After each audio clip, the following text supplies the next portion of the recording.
हनूमानञ्जनासूनुः वायुपुत्रो महाबलः रामेष्ठः फल्गुणः सकः पिङ्गाक्षोमितविक्रमः उदधिक्रमणश्चैव सीता सन्देशहारकः लक्ष्मणप्राणदाता च दशग्रीवस्य दर्पः 12 नामानि कपीन्द्रस्य महात्मनः स्वापकाले प्रबोधे च यात्राकाले च यः पठेत् न भयम् विद्यते तस्य सर्वत्र विजयी भवेत्।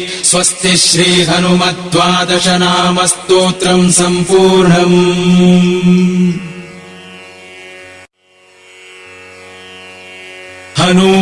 हनूमानञ्जनासूनुः वायुपुत्रो महाबलः रामेष्ठः फल्गुणः सकः पिङ्गाक्षोमितविक्रमः